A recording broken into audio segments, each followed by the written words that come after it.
please welcome Miami Mayor and President of the U.S. Conference of Mayors, Francis Suarez.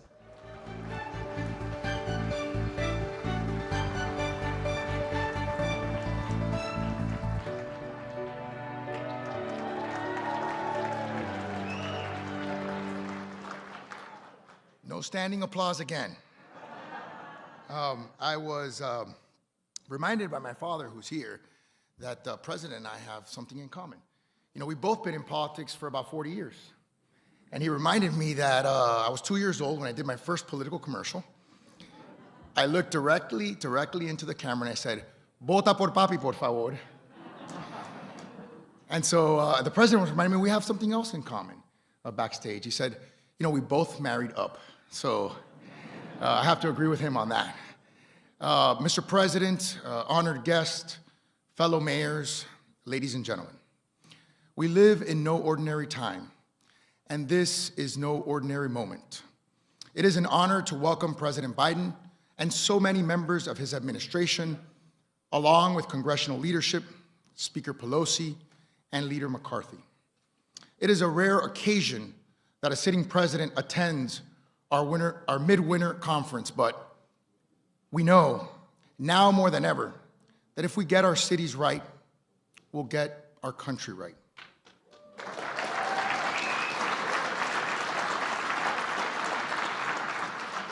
And thank you, Mayor Bowser, for leading the clap.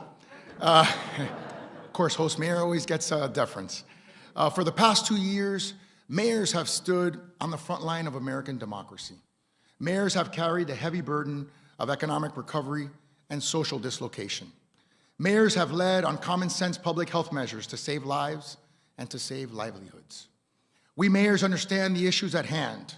We know that while others posture, we must persuade. While others incite, we must implement. And while others talk, we must deliver.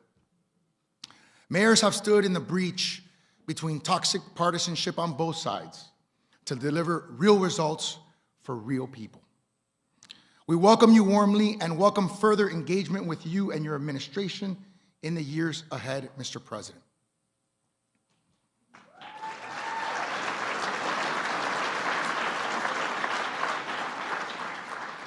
And so it is without further ado that I introduce the President of the United States, Joseph Biden.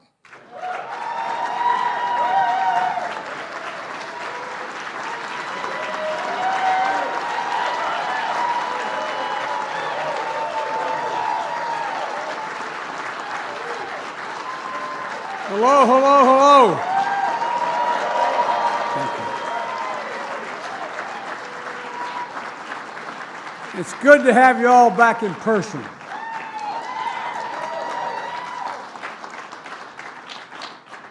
Mr. Mayor, thank you for your leadership. I appreciate it. And I know one thing, we both did marry up. Mayor Bowser, thanks for hosting us. You're the best. You really are. Thank you for everything you do. I've had the honor of addressing this body many, many times, and I've always had an enormous respect for the job you do. Some of you heard me say before, but it's the truth. I ran for the United States Senate in 1972 as a 29-year-old kid because I was a local official and it was too hard. They know where you live. And so you think I'm kidding. It's not a joke. Mayors carry the quality of the people's lives on your shoulders. Everything you do every day affects their lives more than almost anything anybody else does. And you can make or break a person's day. Will the bus get me home on time? It sounds silly, but will the garbage be picked up? Will I be safe walking in the park? These are the bigger questions. Can I afford to give my family a good life? Will my kids have a chance to get a good job someday? How will I rebuild from the fire or the storm? You know, all of these questions, they're not partisan, but they're practical. People you look to are you. They're the people they look to, are you, for real. You know there's no way to walk into the corner drugstore without being accosted immediately as to what's going on, right? Well, so you know what it means to solve real problems, to be held accountable for the people you serve. That's why when I put together my cabinet, I called on former mayors and I mean this sincerely. Take a look.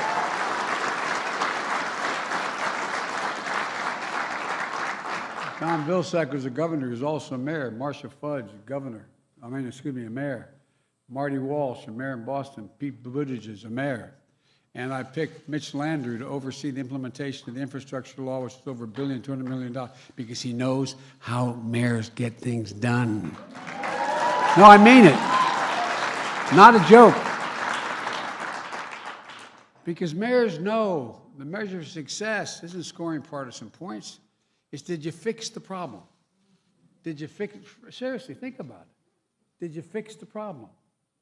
The infrastructure law is a perfect example of what we can achieve when we tackle problems the way mayors do. Everybody in America knows we've fallen behind in infrastructure. So we came together, Democrats and Republicans, and did something about it. A number of really brave, and I'm not being facetious when I say the brave Republicans stood up and joined us in a bipartisan effort to get it done. And by the way, I want to thank you all. More than 360 of you signed a letter sent to me that we were trying to get this legislation passed. 360 of you. You lobbied Congress to get it done. And it's the reason it got done. Not a joke. It's the reason it got done because of you.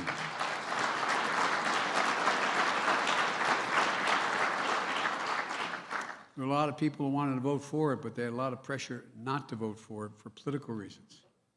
But because of you, they voted for it. We got it done. Because they know how it goes in your cities to determine how their states go.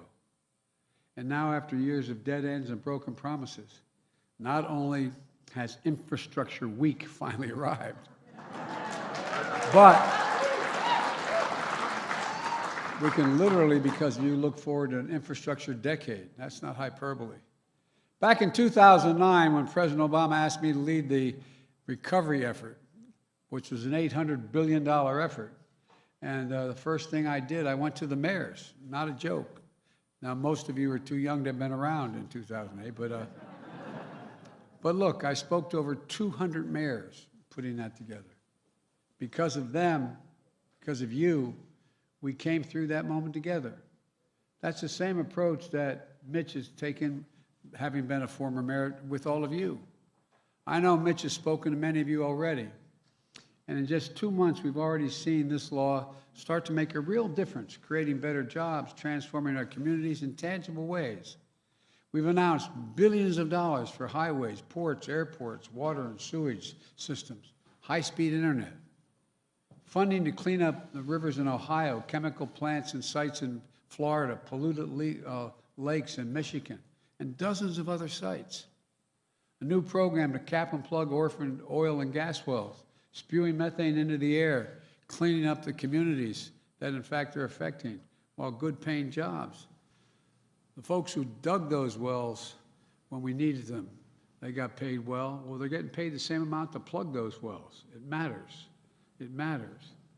A new initiative to bolster our energy grid with stronger transmission lines and towers to keep the power flowing more reliably and consequently more secure energy supply. You know, I've flown all over the world, all over the country this last year, visiting sites that have been damaged as a consequence of environmental changes. You know, more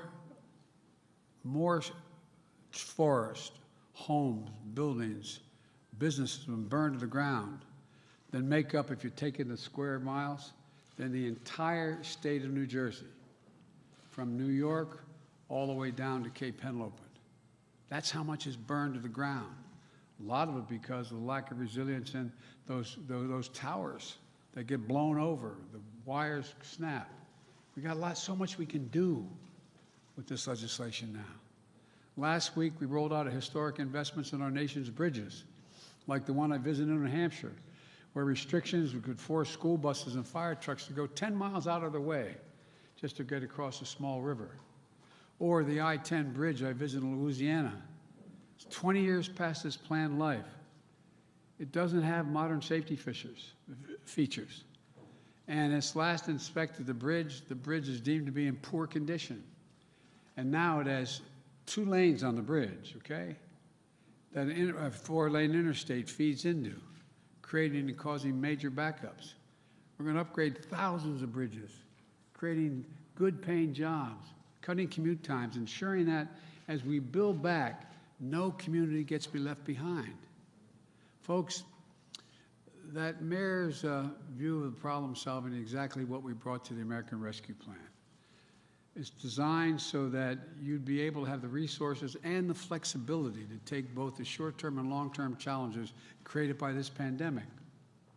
10 months ago, that law is still carrying the nation forward on vaccines, on boosters, on keeping schools open. And it's still making a difference for communities across the country. And I might add, a lot of money in that to keep those schools open. Some states have spent the money well, gotten it to you all so you can, in fact, keep those schools open and change the ventilation system and change the busing and all the whole works. Some states haven't distributed the money. Everything I've done in my career when it comes to federal funding, I've tried to make sure that you don't have to go past GO to get it. It goes directly to the mayors, directly to you. I mean it, not a joke.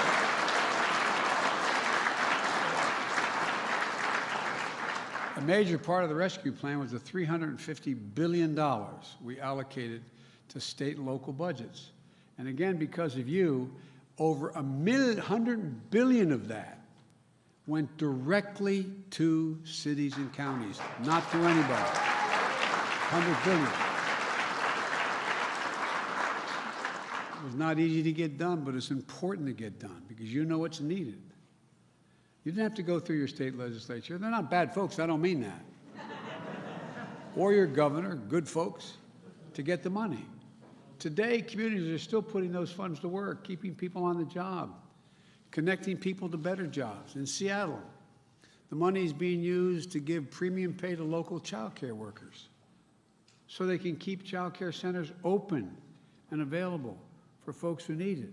Not sure that would have happened if not gone directly to the states. Had gone directly to the states.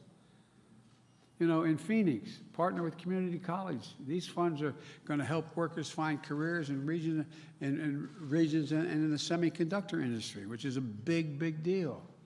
In Milwaukee, y'all are training workers to get help to get rid of lead pipelines.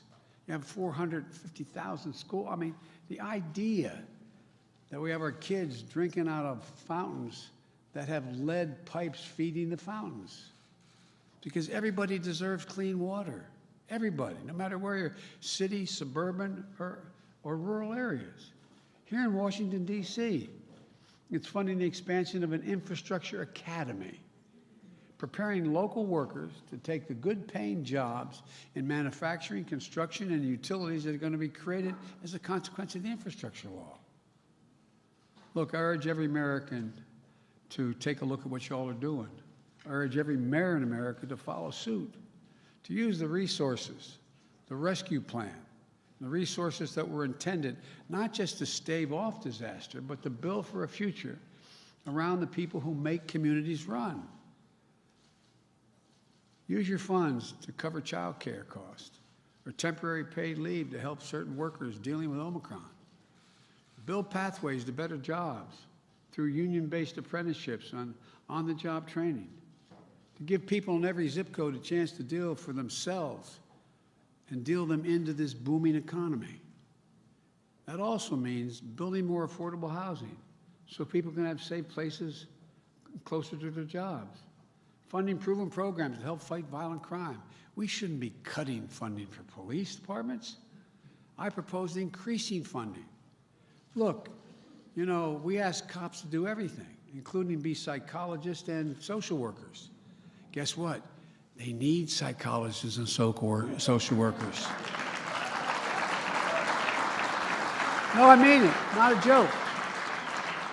So they can hire more social workers, folks trained in mental health, so they can partner with trusted community leaders, like the programs the Rescue Plan is funding in Atlanta and Louisville and other cities across the country. The truth is, we have an incredible opportunity ahead of us this year. We still have a lot of work to do to defeat COVID, to bring down costs for families. But just look at what we've accomplished together so far, even in the face of those headwinds. In 2021, more jobs were created in America than ever in a single year in American history. More jobs, over 6 million. Unemployment rate dropped more than any year in American history. Incomes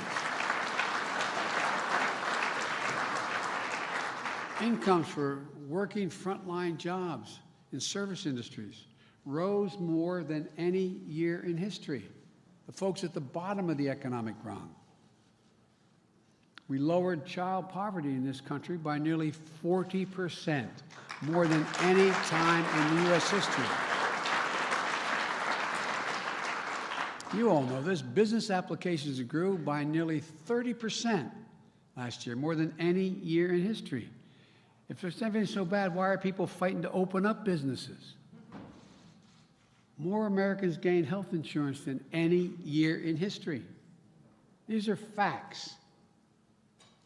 To confront the climate crisis, we deployed more solar, wind, batteries, and electric vehicles than ever before. And we're teaming up with mayors, labor, and industry to save families and businesses money by improving energy efficiency in our buildings. And in the battle against the deadly virus, we've gone from putting 2 million shots and vaccinations in people's arms to 210 million Americans fully vaccinated.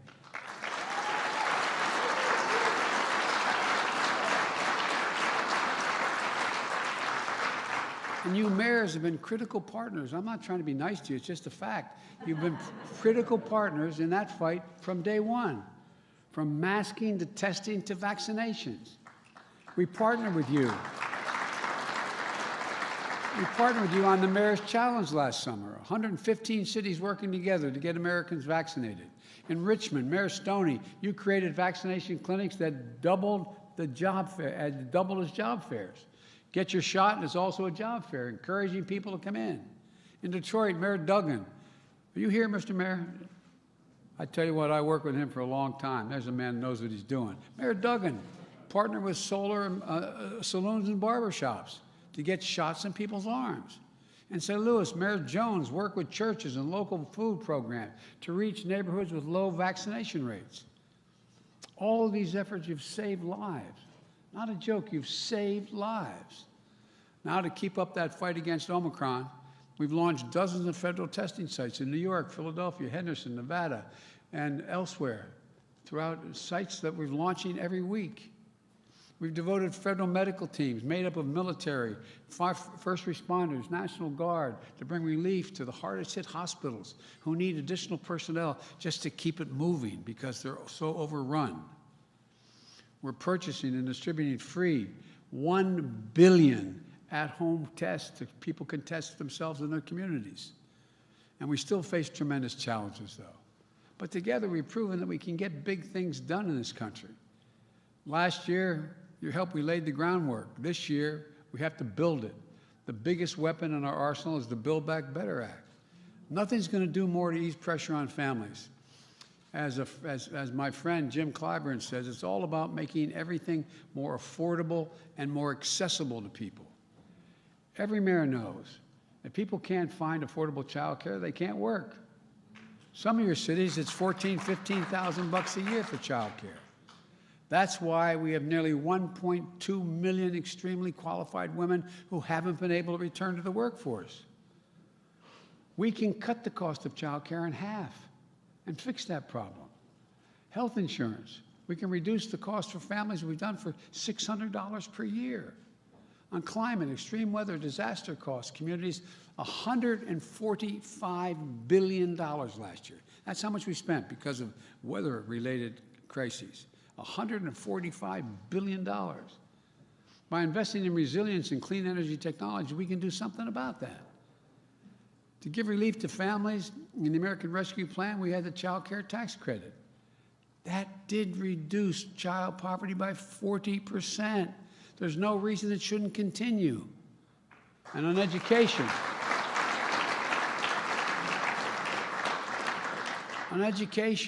today about half of the 3 and 4-year-olds are enrolled in early childhood education. In Germany, France, UK, Latvia, the number is more than 90%. Where the heck are we? No, I'm serious. We're falling further and further behind the curve. But we can fix that problem. We can do this and more on healthcare, nutrition, and a host of other issues. And folks, here's the point. We can do it without increasing inflation or the deficit. 17 Nobel laureates in economics wrote a letter to me recently affirming that this bill would reduce inflationary pressures on the economy. Not increase, reduce it. And by the way, it's entirely paid for. Every single penny. And not a single person making less than $400,000 a year will pay a single additional penny in federal taxes. Not a single penny. And by the way, I'm a capitalist, I'm not a socialist. If you can make $1 billion or $10 million, good for you. Just begin to pay your fair share. Pay a little bit. We can pay for all this by just making sure that the wealthy and the biggest corporations pay their fair share. Case in point, last 2 years, 55 of the Fortune 500 companies, and I come from the corporate capital of the world, Delaware, not a joke. More corporations incorporated in my state than every other state in the union, okay? I get it, and I represented it for 36 years. But guess what? You got 55 corporations last year that made $40 billion in profits and didn't pay a single penny in taxes. That's not right. That's not right. Look, we can tackle all these challenges, just like we did with the rescue plan, the infrastructure law, and the fight against COVID. But we can't do it without you. I'm not trying to be nice to you. We can't do it without you. No, really, that's the God's truth. You understand the challenges people are facing, and you understand the solutions.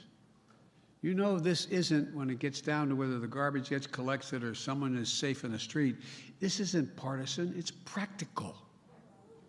You understand the cost if we fail to act. We need the voice of mayors telling the stories of what your communities need and the impact we're making on people's lives or not making. If we can get this done, I believe this with every fiber of my being. If we can get this done, there's no limit what Americans can achieve. So let's continue to give working families a fighting chance. I wasn't kidding when I announced for president, that I am so tired of the working class and middle class carrying the burden. It's about time we grow the economy from the bottom up and the middle out. And by the way, when the middle class does well, the wealthy do very, very, very well. I'm not joking. This isn't about punishing anybody. It's about getting everybody in the game. Raise your hand if you think the present tax structure is fair. And we'll take a picture of you and send it home.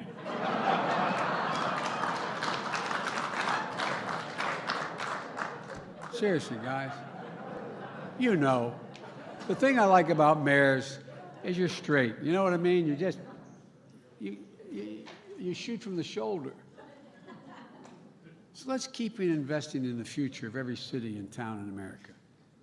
Let's face these challenges head on and keep building. We can build back better. Folks, I really believe it. There's not a damn thing we can't do if we set our minds to it.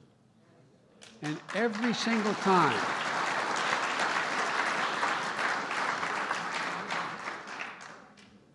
think about this now. It's not hyperbole. No other country than America has come through every crisis we faced and ended up stronger than we were before we got into the crisis. Think about that. Think about that. So don't give up on the American people. You know, I've said many, many times, to world leaders, particularly when they ask me about America. It's never been a good bet to bet against the American people. Never, never, never been a good bet to bet against the American people. And we stand together. There's not a damn thing we can't do, Democrat and Republican. Thank you all. May God bless you. And may God protect our troops. Keep it going, folks. We need you badly. We need you badly.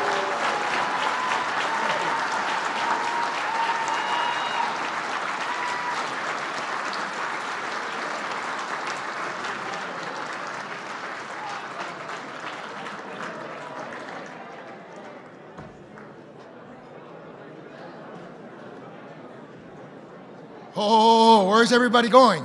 No, I'm just kidding. Let's give it up again for the President of the United States, President Joe Biden.